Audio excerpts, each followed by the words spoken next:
de vous connecter aujourd'hui pour ce webinaire sur la taxinomie européenne. On est très heureux et heureuse de pouvoir vous présenter le fruit des travaux qui nous ont bien occupés ces dernières années, ces derniers mois au sujet de la taxinomie européenne. Alors, on a partagé notre écran, je pense que ça doit fonctionner. Pour rapidement vous parler donc, de notre côté, à l'OID aujourd'hui seront là donc, moi-même, Delphine Moreau, responsable de programme Finance Responsable à l'Observatoire de l'immobilier durable.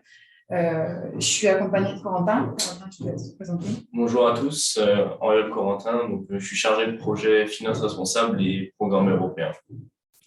Et Nathalie aussi, qui est là aujourd'hui et qui nous aide à organiser ce webinaire. Bonjour tout le monde. Merci. Donc, on va suivre ce déroulé que vous avez à votre écran aujourd'hui pour ce webinaire. Donc, on va commencer par reprendre les bases du règlement de la taxinomie européenne pour permettre à celles et ceux éventuellement qui n'en seraient pas familiers de comprendre les enjeux. Finalement, qu'est-ce que c'est que ce règlement européen qui arrive et qui va, on peut le dire, bouleverser le secteur tous les secteurs économiques, dont le secteur de l'immobilier.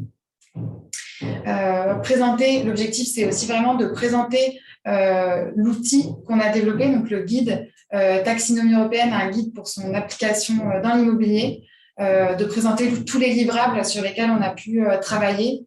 Donc, j'en dis pas trop, mais on pourra vous expliquer vraiment les objectifs de chacun de ces livrables et comment est-ce qu'ils peuvent être utilisés.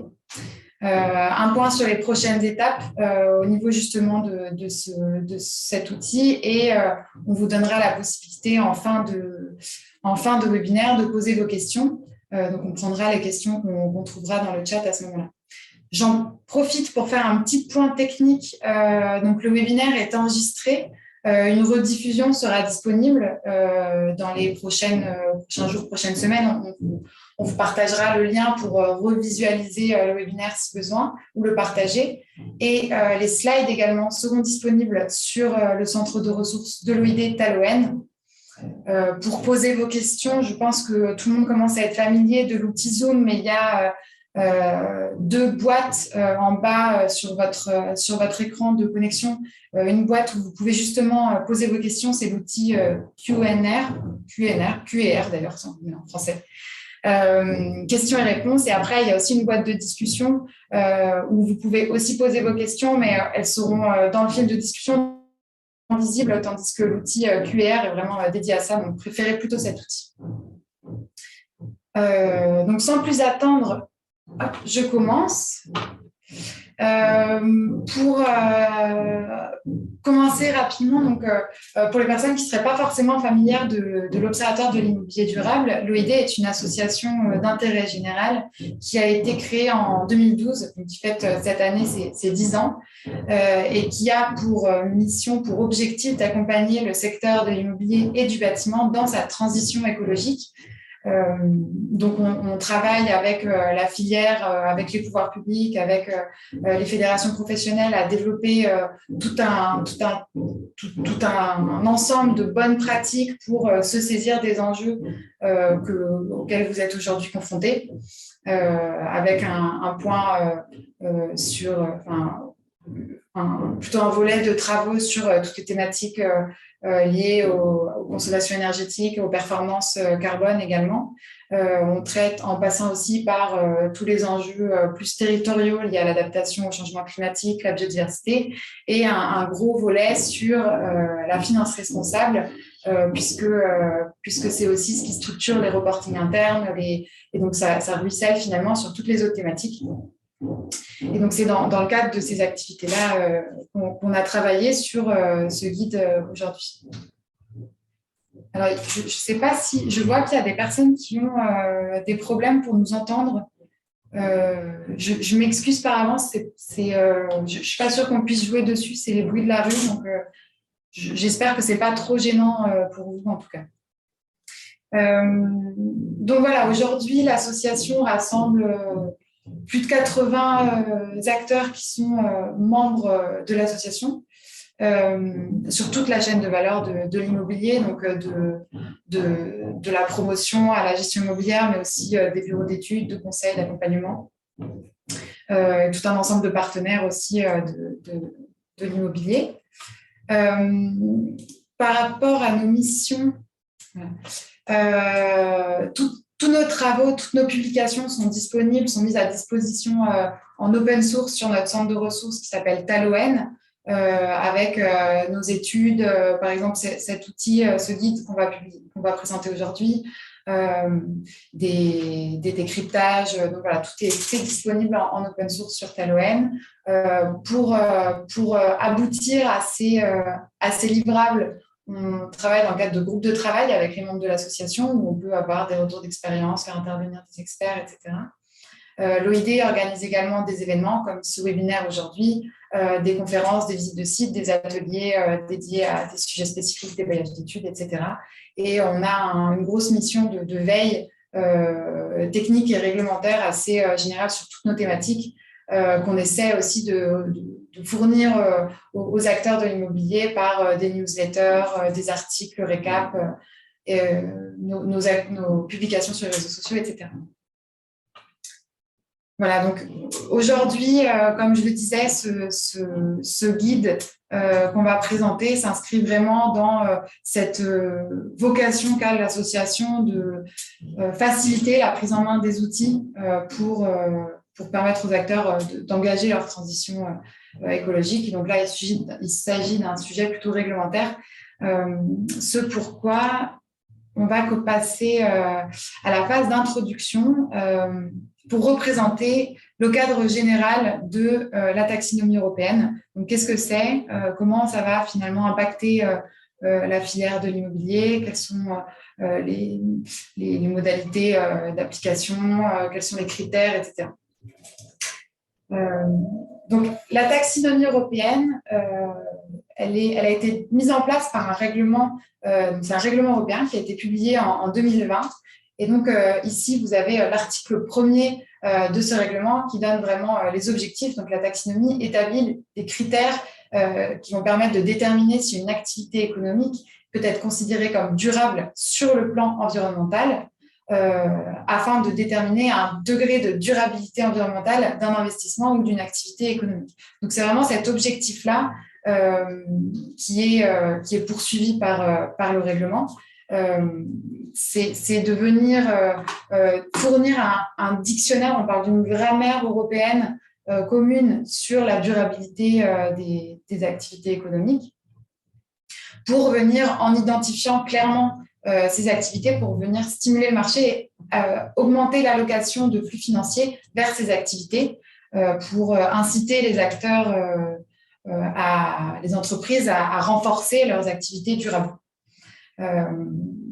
Voilà, donc définir des indicateurs identiques entre les entreprises et les investisseurs également, à la fois sur les marchés économiques mais aussi financiers. Donc, c'est un outil vraiment financier pour accroître la lisibilité quant aux communications, donc éviter les pratiques d'éco-blanchiment et éventuellement renforcer la confiance dans les stratégies des entreprises et des investisseurs. Le règlement s'articule autour de 6 objectifs environnementaux qui sont poursuivis par la Commission européenne. Donc 2 objectifs climatiques pour lesquels on a aujourd'hui déjà les critères, donc les objectifs d'atténuation du changement climatique, donc la réduction des émissions de gaz à effet de serre, et les objectifs d'adaptation au changement climatique. Donc là, c'est la mise en place de toutes les stratégies pour accroître sa résilience face aux aléas climatiques. Et 4 autres objectifs environnementaux qui vont entrer en vigueur plus tard, d'ici 2024, donc la gestion durable des ressources en eau, l'économie circulaire, la prévention de la pollution et la préservation de la biodiversité, ici écosystème sain.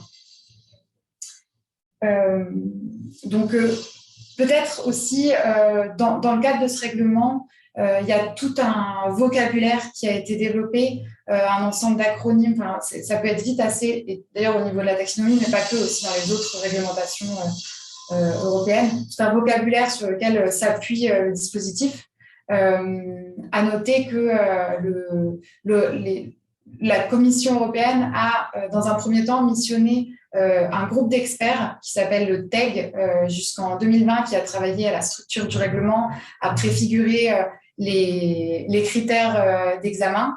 Donc ça a abouti à la publication du règlement en 2020. Et ensuite, aujourd'hui, c'est la plateforme sur la finance durable qui a pris le relais du TEG, donc pour Technical Expert Group. Et aujourd'hui, c'est la plateforme pour la finance durable qui prend cette responsabilité et qui travaille notamment sur l'élaboration des critères pour les autres objectifs environnementaux. Donc ça, c'est un petit peu par rapport à l'environnement autour de ce règlement. Donc, c'est assez intéressant d'avoir ces informations. Au niveau du principe de fonctionnement de la taxinomie européenne, donc finalement, comment ça marche ? C'est une démarche qui est structurée en 3 étapes. L'étape d'éligibilité, l'étape d'alignement et après l'étape de communication, de reporting sur des indicateurs. Donc KPI, c'est Key Performance Indicators, mais c'est reporting indicateur. Donc, je vais détailler chacune de ces étapes en m'appuyant sur l'exemple de l'immobilier pour vous permettre de bien comprendre comment est-ce que ça s'applique. Donc, dans un premier temps, pour ce qui est de l'éligibilité, finalement, la question à se poser, c'est est-ce que mes activités sont éligibles à la taxinomie européenne ? Donc, éligible, qu'est-ce que ça veut dire ? C'est est-ce que mon activité est listée dans les annexes qui définissent justement des critères pour chacune des activités économiques. Donc, par exemple, pour le secteur de l'immobilier, il a été identifié comme un secteur à intérêt majeur pour les objectifs climatiques. Donc, 7 activités de l'immobilier sont éligibles. C'est la construction de bâtiments neufs, la rénovation de bâtiments existants, la gestion immobilière, donc acquisition et propriété de bâtiments, et 4 autres activités qui sont liées à l'installation, la maintenance de certains équipements liés à la performance énergétique, à l'installation d'équipements d'énergie renouvelable, l'installation de bornes de recharge de véhicules électriques et j'en oublie un. Performance énergétique. Je prends mes petites notes. Qui est l'installation d'un système de pilotage de la performance énergétique. Et donc, voilà. Et donc, c'est ces activités qui vont être éligibles à la taxinomie. À préciser ici qu'il y a 3 types d'activités. Des activités qui peuvent elles-mêmes avoir une contribution directe pour l'atteinte d'un objectif environnemental. Donc, c'est le cas, par exemple, de la construction et de la gestion immobilière. Des activités qui sont dites transitoires, c'est-à-dire sans alternative, notamment pour l'atténuation du changement climatique, sans alternative bas carbone, mais qui vont quand même contribuer à l'atteinte de l'objectif de neutralité carbone à horizon 2050. Donc là, par exemple, c'est le cas de la rénovation des bâtiments existants. Et enfin, des activités dites habilitantes. Et donc, ces activités sont des activités qui vont contribuer, aider d'autres activités économiques à contribuer à un objectif environnemental. Donc là, par exemple, c'est l'installation d'équipements de performance énergétique. C'est une activité habilitante permettant au secteur de l'immobilier justement de contribuer, après d'avoir une contribution directe pour l'atténuation du changement climatique. La deuxième étape, donc, c'est l'étape d'alignement. Là, l'enjeu, ça va être de vérifier est-ce que mes activités sont alignées, donc mes activités éligibles, sont-elles alignées avec les critères de durabilité, les critères d'examen technique de la taxinomie. Donc, en fait, pour chacune de ces activités, il y a des critères qui vont permettre de dire à partir de quel moment les pratiques, donc cette activité en tant que telle, peut être considérée comme durable sur le plan environnemental.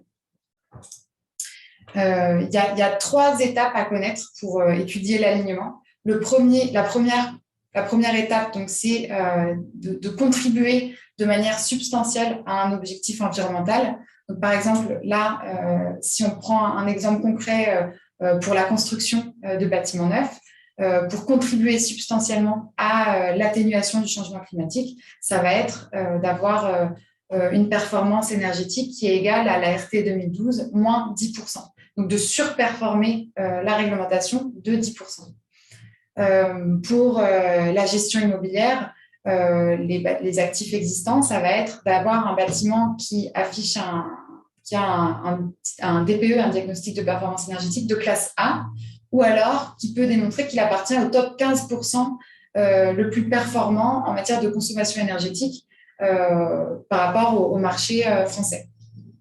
Donc ça, c'est des critères qui sont définis dans ce règlement, qui permettent de mesurer comment est-ce qu'on contribue à un objectif, mais par ailleurs, il y a un deuxième niveau de critères qui est, lui, plutôt dans une logique de garde-fou, donc pour garantir que, par ailleurs, l'activité, même si elle contribue significativement à un objectif environnemental, elle ne nuit pas aux autres objectifs environnementaux nommés.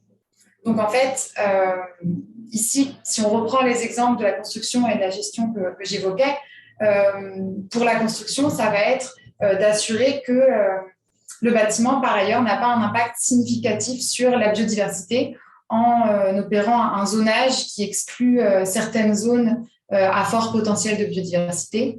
Ça peut être aussi l'installation d'équipements qui vont avoir un débit d'eau limité. Donc, en fait, pour chacun des autres objectifs, il y a cette logique de DNSH, donc c'est Do No Significant Harm Criteria, qui est vraiment structurante et aussi très innovante. C'est vraiment une force du règlement et c'est très intéressant. Et le troisième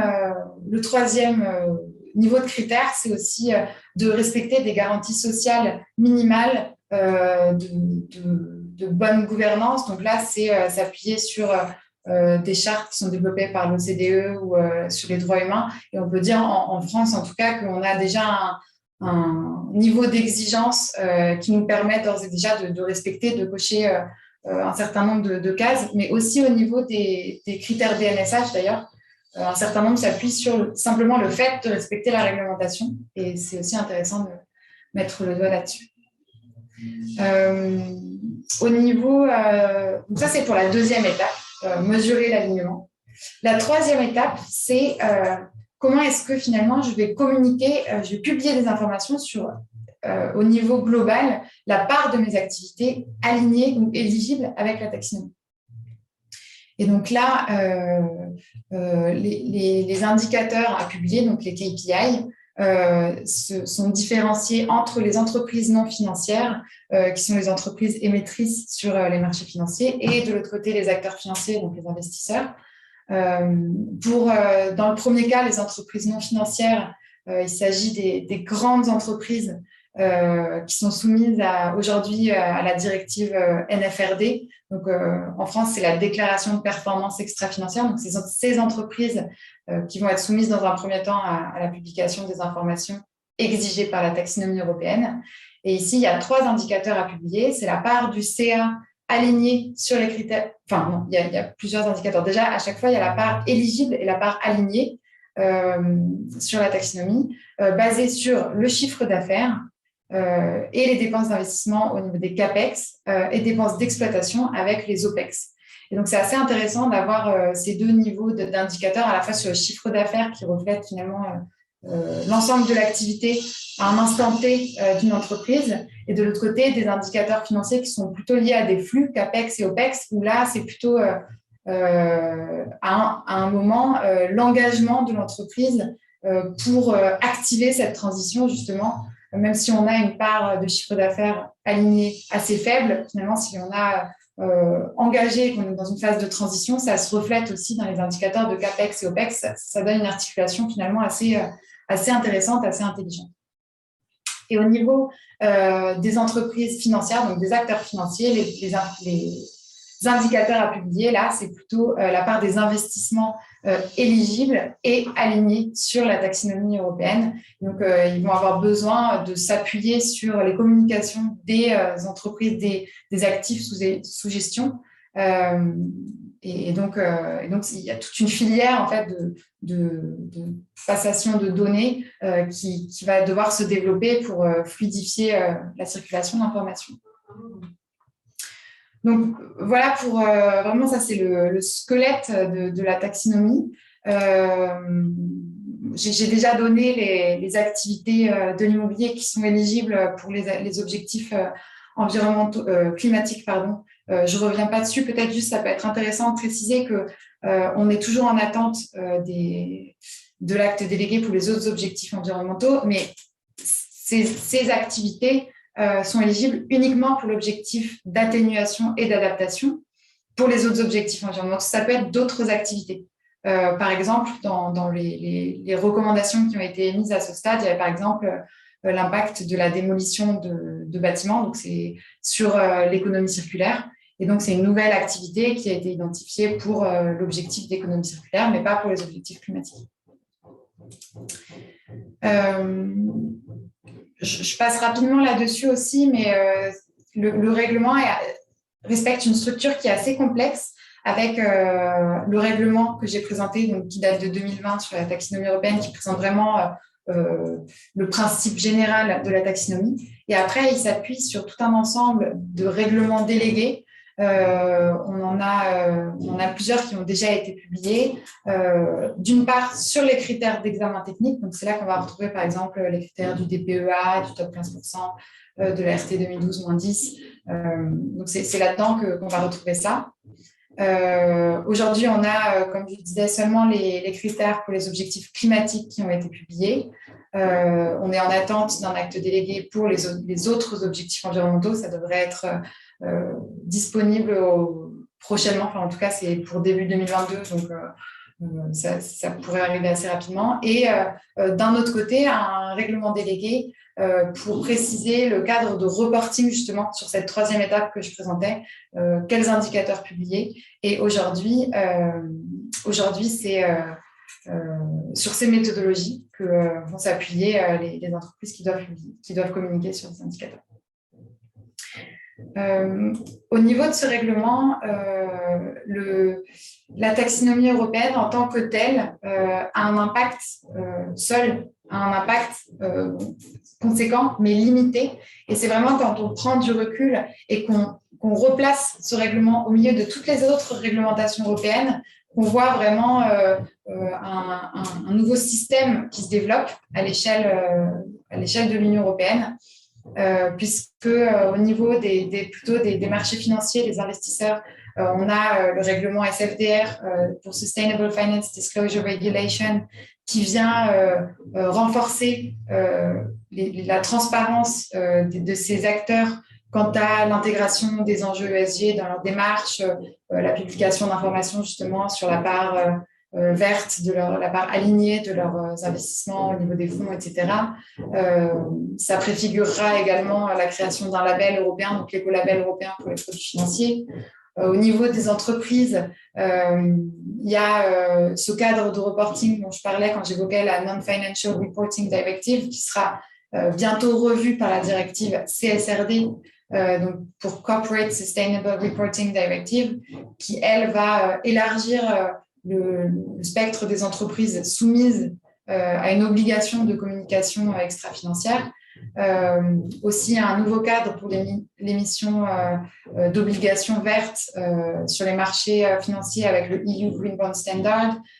Du côté des banques et du financement, un renforcement des règles prudentielles sur l'intégration des enjeux extra-financiers. Donc, en fait, tout ce pack de réglementation s'articule logiquement, ou plus ou moins logiquement en tout cas, mais le plus logiquement possible, justement pour structurer un système qui oriente les flux financiers vers les activités durables. Donc voilà pour cette présentation assez globale. Je laisse Corentin vous présenter le calendrier d'application pour les différents acteurs. Et puis, pour la suite. D'accord, très bien. Merci Delphine. Donc, pour faire suite à ce que disait Delphine, on va s'attarder sur le calendrier d'application.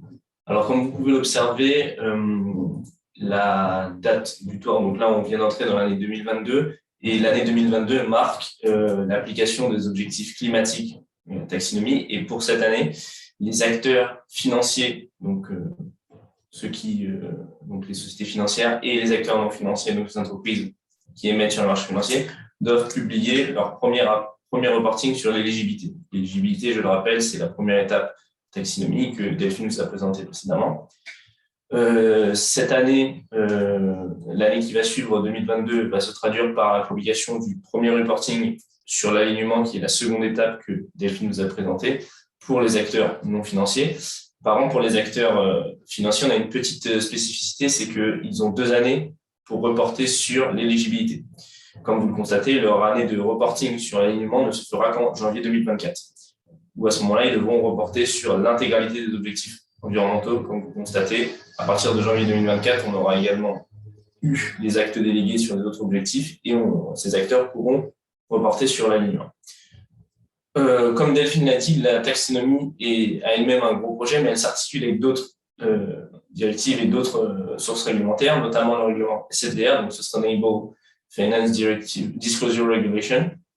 Et comme vous pouvez le constater, en janvier 2023, au regard de ce qu'a dit la Commission, les fonds d'investissement qu'on appelle également produits, donc article 8 et article 9, c'est une classification qui est mise en place par le règlement SFDR, pousse les fonds d'investissement à publier leur premier reporting sur l'alignement, donc cette deuxième étape de la taxonomie, et une année plus tard, le premier reporting PAI au niveau de l'entité. On distingue là 2 situations, un reporting alignement au niveau des fonds d'investissement et un reporting au niveau de l'entité, donc de la société de gestion, et là pour un premier reporting PAI.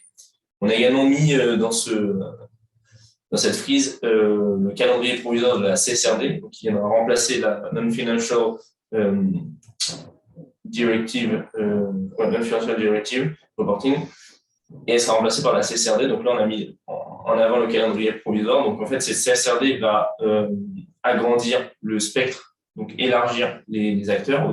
Aujourd'hui, on n'avait que des grandes entreprises. Là, on aura également des PME cotées, des grandes entreprises cotées. Et donc, ça va élargir le spectre. Et cet élargissement de spectre va faire en sorte qu'en 2027, sur l'exercice fiscal de 2026, les PME cotées vont également publier un reporting complet. Je passe à la slide suivante. Concernant la taxinomie, on a vu de la part de la plateforme des évolutions et des possibles extensions. Donc, notamment l'extension sur la base du feu tricolore. Alors, en fait, ça reprend plusieurs types de taxonomie qu'on pourra avoir. Donc, on connaît la taxinomie verte à l'heure actuelle. Donc, c'est toutes les activités qui peuvent contribuer à l'atteinte des objectifs environnementaux. Et la plateforme a mis en place 2 autres taxonomies.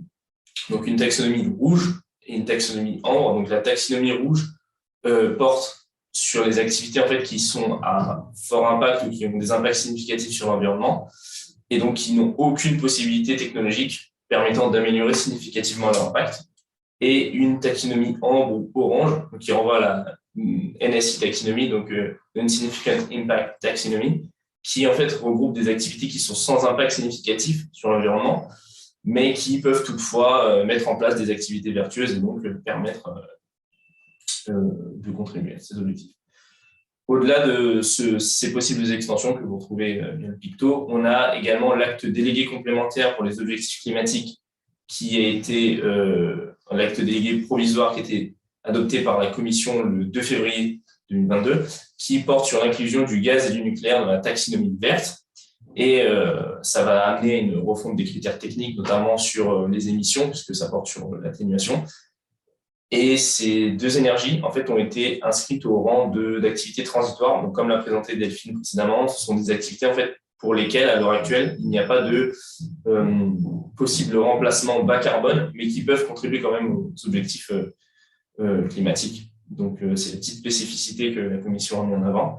Et la taxonomie sociale, alors ce sont toujours les travaux qui sont en cours par la plateforme. On a un cadre qui a été posé avec 2 visions, une vision verticale et horizontale, et l'objectif, c'est d'aller vers une meilleure prise en compte des aspects sociaux, toujours dans cette idée de montée du mouvement ESG. Pour suivre, on va s'attarder en fait sur notre publication, donc le guide pour la taxonomie, donc avec des recommandations, et on va vous présenter le guide, son objectif, et les documents qui sont complémentaires à ce guide. Donc, je laisse la parole à Delphine pour présenter le projet, notamment le guide d'application. Merci.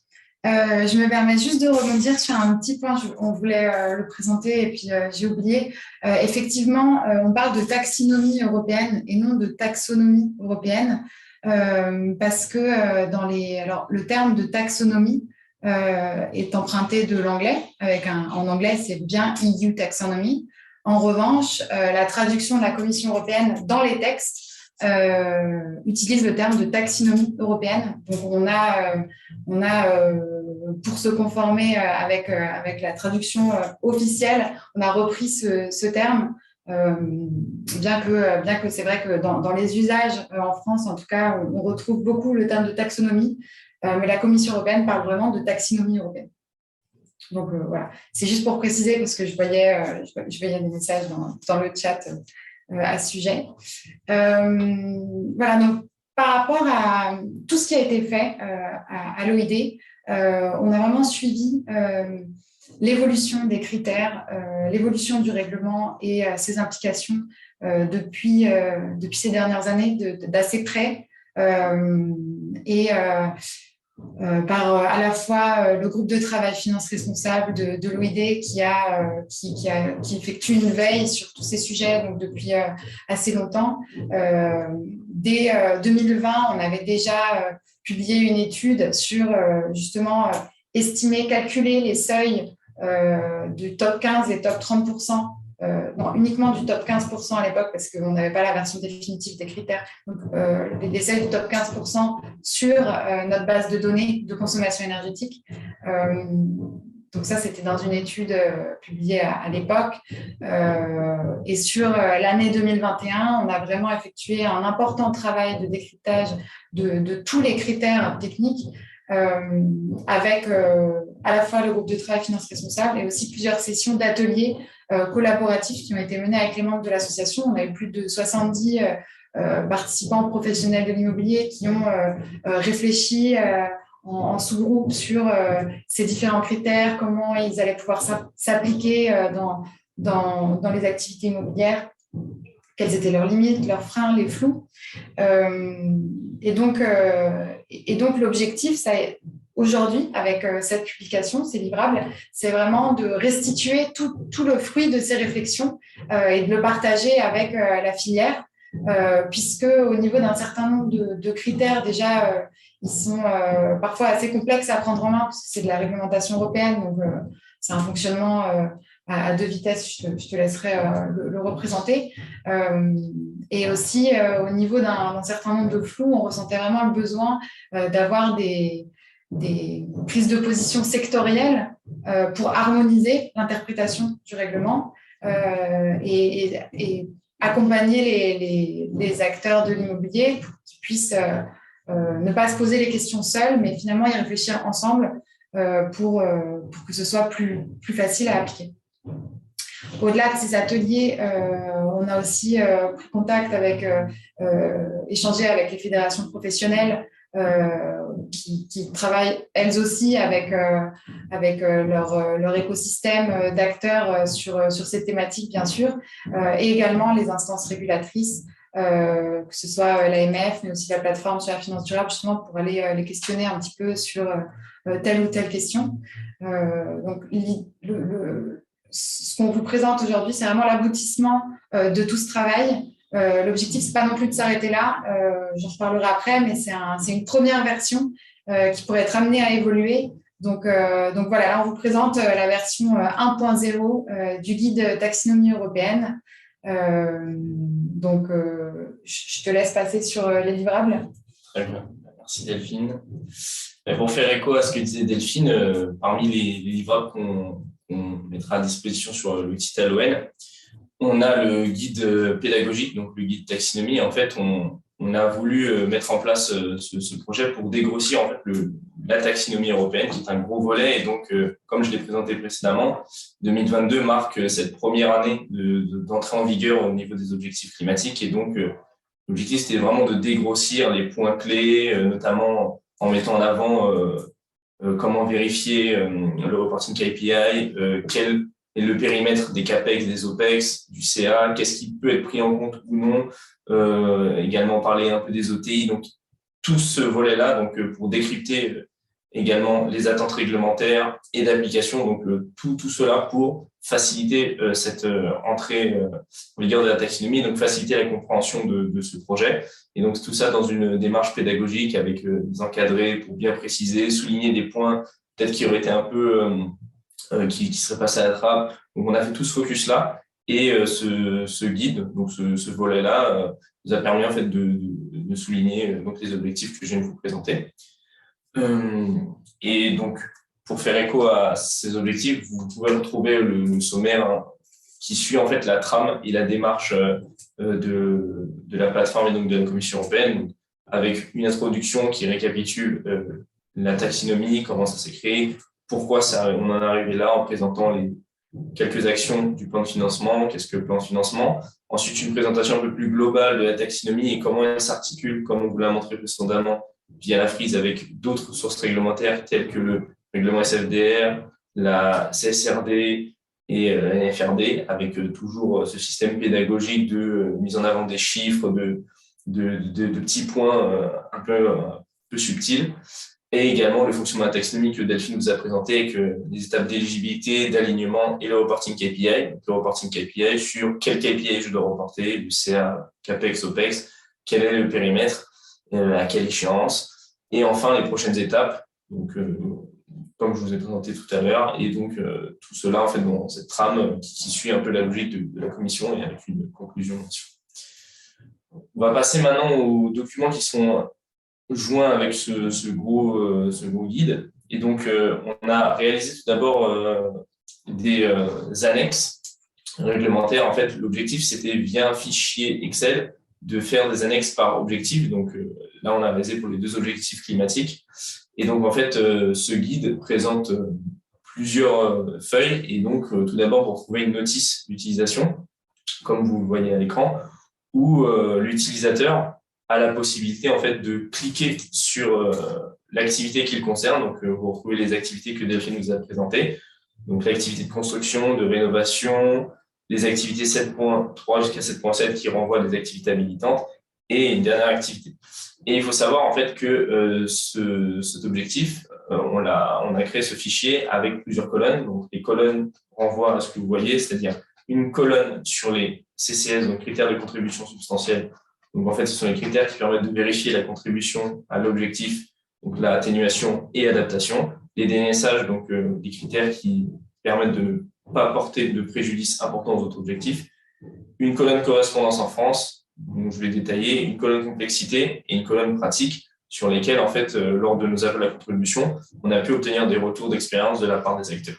Et en fait, ce qui est important à ce niveau-là, c'est que dans les annexes réglementaires, on a les critères, donc CCS et DNSH, qui reposent sur des directives, sur des règlements. Et donc, l'objectif, c'était de traduire ces règlements, ces directives pour avoir donc, cette colonne correspondance en France. Et en fait, ça nous a, comme l'a dit Delphine, pris beaucoup. Enfin, c'est un gros travail puisque il fallait transposer ces directives dans le droit et dans le droit national, en fait, les critères peuvent être différents, les méthodes sont un peu différentes. Donc, on a vraiment voulu insister sur ces sources réglementaires en s'appuyant donc sur la transposition des directives, des éléments. Typiquement, pour la construction du bâtiment neuf, on demande le respect du NZEB moins 10%. Et donc, la norme Nearly Zero Energy Building repose sur la directive EPBD. Donc, la transposition renvoie à la réglementation thermique en vigueur en France, qui est la RT 2012, d'où le RT 2012 moins 10%. Et donc, tout cet objectif-là, avec ça décliné également au DNSH, notamment sur les 70% de déchets, où on a dû mettre en avant la filière REP, le décret PMD. Donc, vous retrouvez ça dans les annexes qui seront disponibles également sur Talweb. Ajouté à ça, on a réalisé 2 notices. Donc, d'abord, une notice sur l'objectif atténuation du changement climatique. Donc, l'objectif, en fait, c'était de calculer des seuils par typologie d'actifs basés sur les données de l'OID. Alors, comme l'a dit Delphine, en 2020, une étude avait déjà été faite présentant le top 15% donc des bâtiments les plus performants en matière de consommation d'énergie primaire. Également, un sous-top 15 était joint le top 15 au niveau carbone, mais là, cette année, on a fait le focus sur l'énergie primaire pour assurer la conformité avec la taxonomie, parce que comme je le rappelle, vous pourrez le voir dans les notices, on a fait un rappel des exigences et pour une des activités pour l'atténuation du changement climatique, il est demandé au bâtiment soit d'afficher un DPE classe A ou alors de respecter le critère suivant, c'est-à-dire que le bâtiment doit faire partie du top 15% les plus performants du marché national en distinguant à minima le résidentiel du non résidentiel. Et donc, ce qu'on a fait, c'est qu'on a réalisé une notice, on a récupéré une base de données, donc à partir dans le cadre du BPE également. Et ce qu'on a fait, c'est que on a mis en avant les seuils correspondant au top 15% pour le critère que je viens de vous donner, également seuil top 30% qui renvoie au DNSH atténuation du changement climatique. Et donc, vous retrouvez ces seuils par typologie d'actifs et qui reposent sur une base de données, comme je l'ai dit. Et donc, ça permettra aux acteurs d'assurer cette conformité. Donc, pour ceux qui veulent, enfin, ceux qui sont concernés par cette activité, qui souhaitent s'aligner, pour correspondre avec ce critère, ils ont les données qui sont fournies ici. Donc, on a par exemple pour l'actif de bureau, le top 15 à 206 kWh en énergie primaire par mètre carré par an. Pour le résidentiel, à 150. Pour les centres commerciaux, 155. Et pour le top 30, on a 276 kWh en énergie primaire par mètre carré par an pour les bureaux, et ainsi de suite. Donc, vous pouvez retrouver tout ça également dans l'outil Taloen qui sera à votre disposition. Une autre notice qu'on a réalisée, c'est une notice sur l'objectif d'adaptation au changement climatique. Donc, en fait, l'objectif d'adaptation au changement climatique exige des activités donc, de construction jusqu'aux activités, donc, on vous a présenté 7.7, c'est-à-dire acquisition et propriété, de réaliser une conduite, enfin d'identifier d'abord les aléas climatiques et de réaliser une analyse de risque, donc ce qui doit se faire avec une cartographie. Et donc, nous, on a réalisé une notice pour permettre à ces acteurs de pouvoir contribuer et donc répondre aux CCS, donc aux critères que je viens de vous énumérer. Et donc, pour cela, en fait, les acteurs auront à disposition la notice qui récapitule les exigences que je viens de vous récapituler et qui présente en fait l'outil BATADAPT. En fait, c'est un outil qui a été mis en place par l'OID et en fait qui fait un focus sur, pour le moment, 4 aléas avec 4 horizons temporels, donc 2030, 2050, 2070, 2090, et qui permet à l'utilisateur de renseigner ces données. Donc, soit il renseigne un fichier Excel sur les données bien précises, soit il remplit en fait un questionnaire qui vont lui, en fait, à l'issue, il va pouvoir récupérer une cartographie des risques physiques climatiques de son bâtiment selon ce qu'il aura rempli, et également des possibles actions adaptatives, comme il est demandé dans la taxonomie également, d'avoir des solutions d'adaptation. Mais ces solutions sont indexées, enfin proviennent du guide qui a été également réalisé par l'OID.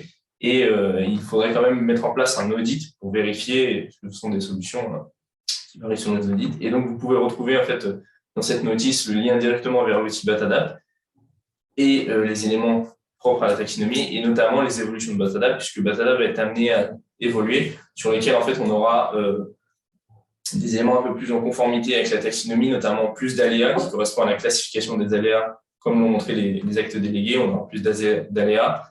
On aura également des projections climatiques plus basses, donc avec des scénarios de transition 2 degrés, 1,5 degré, ça va évoluer. On aura également plus d'horizons temporels. On sait que pour le bâtiment, il faut avoir un horizon temporel au moins à 50 ans. Donc, les évolutions de BATADAPT vont permettre d'aller plus en conformité vers la taxonomie pour l'objectif d'adaptation au changement climatique.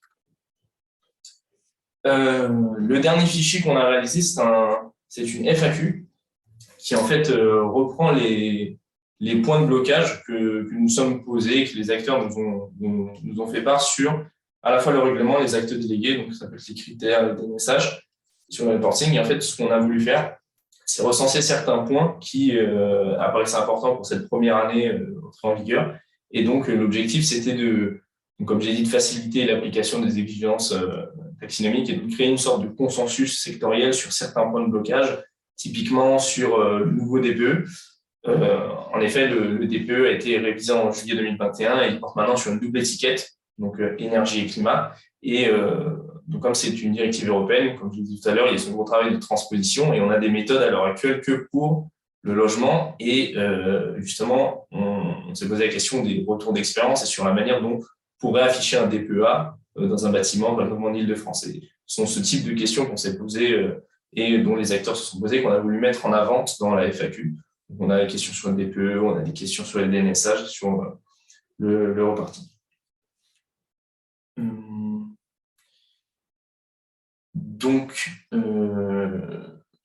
vous pourrez retrouver, comme Delphine vous l'a dit, comme je vous l'ai dit, le guide sur l'outil Talon avec plusieurs éléments que je viens de vous présenter, que ce soit le guide pédagogique, les annexes réglementaires sous format fichier Excel avec les 2 objectifs, les notices, une pour l'atténuation avec le top 15, top 30% pour assurer la conformité pour l'activité acquisition et propriété, et une notice adaptation pour pouvoir réussir cette étape d'alignement, donc répondre au CCS, donc critères de contribution substantielle, pour les guides d'adaptation, et la FAQ qui reprend certains points de blocage sur ce gros volet, sur ce règlement à la taxinomie européenne. Ceci en cliquant sur le lien que vous retrouvez sur le slide. On va vous partager également le slide et vous pourrez le support. Oui. Et je précise par rapport à ça que le guide, on ne l'a pas forcément explicité, le guide sera publié aujourd'hui, donc sera mis à disposition sur le centre de ressources de l'OID dans la journée, il ne l'est pas encore. L'ensemble des ressources de l'OID sont disponibles en open source. Donc, en fait, il sera consultable. Il n'est pas forcément nécessaire d'être adhérent à l'association pour accéder à tous ces livrables, mais bien accessible à tous. Pour arriver sur les prochaines étapes, donc pour suivre la logique de la taxonomie, je vais laisser la parole à Delphine sur les évolutions du guide et donc de la taxonomie. Donc, voilà, on vous a présenté les livrables qui constituent ce premier pack du guide taxonomie européenne pour l'immobilier. Comme je disais, c'est vraiment une V 1.0. L'objectif, c'est de faire vivre aussi ce guide en fonction de la prise en main des critères par les acteurs, de collecter des retours d'expérience auprès des membres aussi d'autres acteurs de l'immobilier sur justement comment s'appliquent ces critères, les limites, est-ce que finalement il y a des questions qui se posent quand on les met en œuvre. Et également, au-delà de ces retours d'expérience sur ce qui a déjà été fait, l'objectif, c'est aussi d'enrichir le travail, notamment au niveau des annexes réglementaires qui sont vraiment une mine d'informations. Aujourd'hui, on a 2 annexes pour les objectifs atténuation et adaptation, mais bien sûr, l'idée, ce sera de créer aussi des annexes pour les autres objectifs environnementaux. Dans la dernière recommandation sur la dernière version des critères pour les autres objectifs environnementaux, il y avait uniquement des critères pour l'immobilier, pour l'économie circulaire et la biodiversité. Mais on attend la version définitive. En tout cas, on rajoutera ces volets au guide. L'idée, ce serait aussi, parce qu'aujourd'hui, on s'est concentré sur la réglementation française, la transposition des critères dans la réglementation française. L'idée, ce serait aussi d'aller regarder au niveau des certifications et labels, est-ce qu'il n'y a pas justement des normes qui sont largement utilisées par les acteurs et qui permettent justement de prendre en compte ces critères. Donc, ce serait aussi intéressant d'aller regarder ça. Et je pense que d'ailleurs, un certain nombre de cadres de certification sont aussi en train d'évoluer pour s'adapter à ces nouvelles normes réglementaires avec la taxonomie. Je voyais une question dans le chat et effectivement, aujourd'hui, on limite cette étude au droit national français. Mais c'est vrai que c'est important d'aller regarder comment se traduisent les critères dans les autres États membres de l'Union européenne, puisque comme le règlement s'appuie sur un certain nombre de directives, elles sont transposées différemment dans chacun des États membres. Donc à la fois, c'est ce qui fait la force du règlement, parce qu'il peut s'appliquer de manière juste, je dirais, dans les différents États membres, mais d'un autre côté, ça crée des problèmes des inégalités d'un État à l'autre, qui sont aussi à fort enjeu pour les acteurs qui ont des activités dans plusieurs pays européens. Donc voilà pour ça. J'ajoute juste par rapport à ce point sur justement aller regarder comment se traduisent les critères dans les autres États membres de l'Union européenne. Il y a un programme d'élargissement européen qui a été lancé à l'OID, justement pour aller étudier tout le cadre réglementaire des enjeux environnementaux dans les autres États membres de l'Union européenne. Aujourd'hui, il y a plusieurs fiches pays, donc des country fact sheets qui ont été publiées, qui sont disponibles sur Talon, dont une pour l'Allemagne, une pour le UK, le Royaume-Uni, et une pour l'Italie qui a été publiée récemment. Et voilà, ce sera intéressant d'intégrer après toutes ces informations également dans cet outil taxinomie, puisqu'il y a un certain nombre d'informations qui se recroisent forcément, et donc de structurer tout ça. Donc voilà, ça pourra faire l'objet de versions ultérieures, en tout cas de ce guide, aussi en fonction des retours et des besoins. On pourrait ajouter d'autres points. Donc là, c'est un petit peu en fonction de la demande, finalement, qu'on approfondira tel ou tel point dans tel ou tel délai. Donc voilà, avant de passer aux questions, je trouve que c'est important quand même de remercier l'ensemble des personnes qui ont participé aux ateliers de l'OID, l'ensemble des personnes qui ont répondu et qui ont donné du temps pour effectuer des entretiens avec nous. Donc, je parlais tout à l'heure de l'AMF, la plateforme sur la finance durable, les fédérations professionnelles, que ce soit la FSIF, FEI maintenant, donc, la Fédération des entreprises immobilières, la SPIM, du côté des sociétés de gestion immobilière, le CNCC pour les actifs de centres commerciaux. Donc, voilà, on a souhaité partager avec les acteurs de la filière ces travaux dans une démarche d'intelligence collective. Et donc, merci à toutes celles et ceux qui ont contribué à ces réflexions dans ce cadre-là. Donc voilà, je pense qu'on va passer à la phase de questions. Je vois qu'il y a pas mal de questions qui ont été publiées dans l'outil questions-réponses, donc n'hésitez pas à les ajouter. On va couper notre partage d'écran, on le remettra juste après, comme ça on apparaît mieux. Et alors,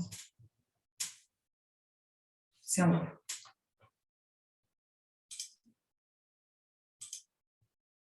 Voilà.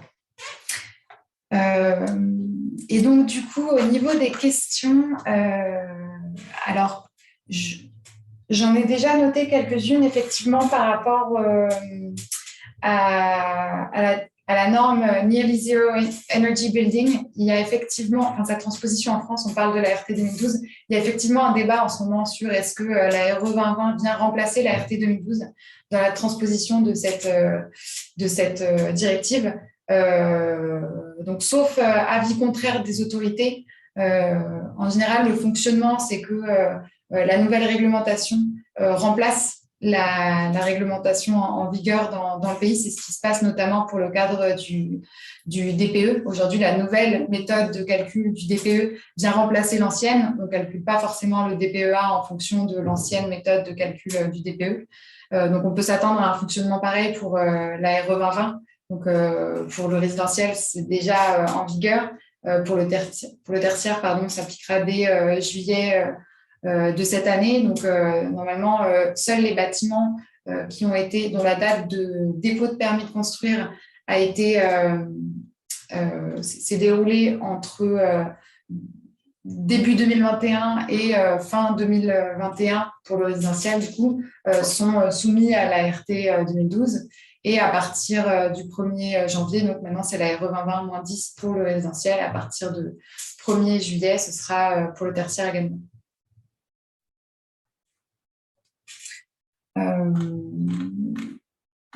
Voilà, je vois des questions effectivement sur les certifications et labels. Donc je pense que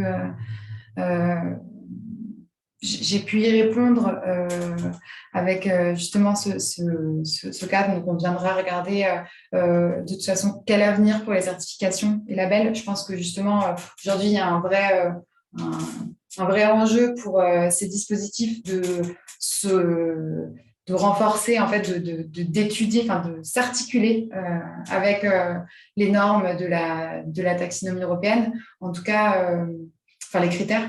En tout cas, le règlement de la taxinomie, c'est vraiment une démarche d'excellence environnementale. L'idée, ce n'est pas que l'ensemble, à terme, oui, mais aujourd'hui, l'ensemble des activités ne sont pas alignées. C'est une faible part des activités économiques qui va être alignée sur la taxinomie. C'est ce qu'on observe dans tous les secteurs économiques. C'est ce qui est prédit. Donc aujourd'hui, on n'a pas encore les communications de l'ensemble des acteurs, mais c'est ce qui est pressenti. Donc c'est important de garder ça en tête au niveau de ce règlement. Peut-être, je vois une question sur l'application. Donc, est-ce que toutes les sociétés soumises à la DPEF sont soumises à la taxinomie européenne? Est-ce que tu veux répondre? Ouais, il me semble que la DPEF, donc, qui est la transposition de la directive NFRD, oblige les sociétés donc, à publier par fonction des KPI qu'on a présentés tout à l'heure, relatifs à la taxinomie. Donc là, pour les objectifs climatiques, c'est entré en vigueur en 2022, mais cette société donc là, c'est la part de l'éligibilité, enfin des activités éligibles pour l'année 2022. Pour 2023, ce sera l'alignement sur les objectifs climatiques. Donc, pour répondre à la question, obligé de publier relatif à la taxinomie. Et ce cadre, comme on disait, sera élargi. Donc, il me semble que j'ai plus en tête, mais les chiffres exacts, enfin les chiffres estimés de la Commission européenne par rapport à le nombre d'entreprises que va concerner l'élargissement de la directive avec la directive. Ouais. C'est ça, donc on passe de 11 749 000 entreprises soumises à cette obligation à l'échelle de l'Union européenne à près de 50 000. Donc aujourd'hui, c'est principalement les grandes entreprises, mais demain, ce sera aussi des entreprises de taille un peu moins importante et notamment toutes les PME cotées dès 2027 qui devront aussi publier ces indicateurs. Donc progressivement, tout ça s'élargit à plus d'entreprises.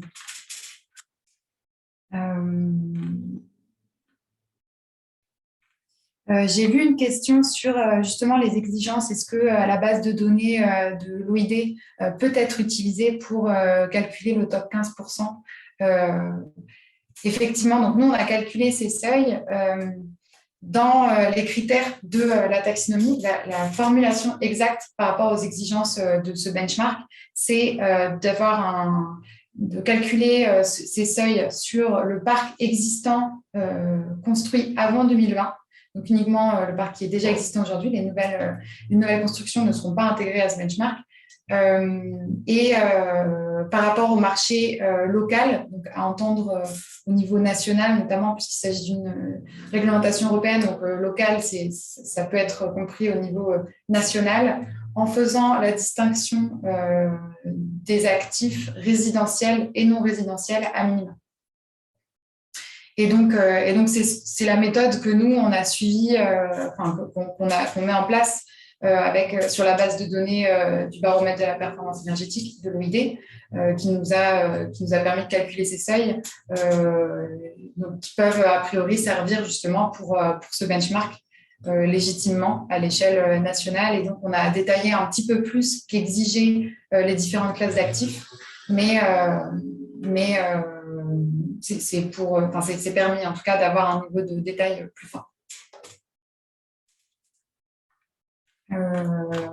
Voilà, je pense qu'on n'a pas pu forcément répondre à toutes les questions, mais éventuellement ça pourrait nous servir à préfigurer la prochaine version de la FAQ par rapport au guide. On prendra bien le temps de toutes les parcourir. Merci beaucoup, en tout cas elles ont été nombreuses.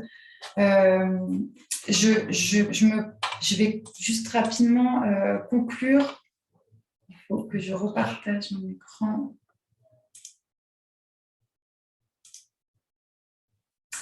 Voilà, je repartage rapidement mon écran pour clore ce webinaire. Pour faire un petit point sur les actualités OID, on voulait notamment vous parler d'une étude qui sera publiée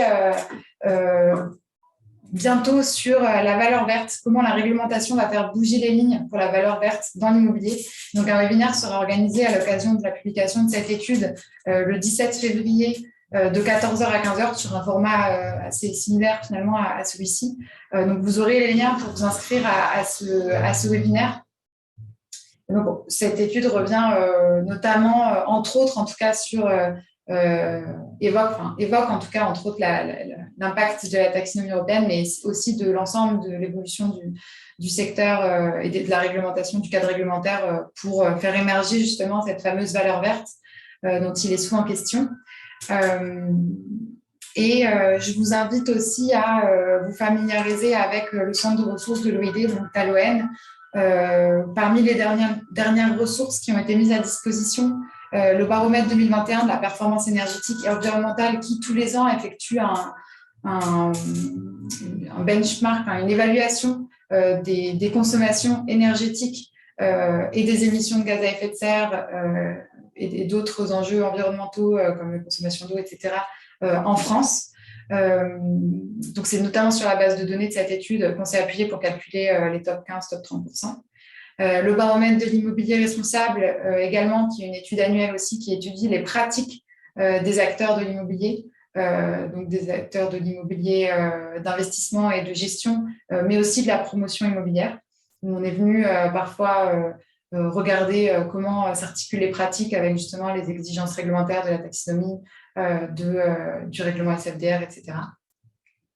Et également, je l'ai déjà évoqué, mais la fiche pays, la dernière fiche pays Italie, dans le cadre du programme européen, justement, qui vient pour, en tout cas en Italie, étudier justement toute la réglementation qui encadre l'immobilier durable dans ce pays. Donc, ce sont des fiches juste qui sont en anglais, je ne l'ai pas forcément précisé, des fiches qui sont en anglais, disponibles sur Taloen également.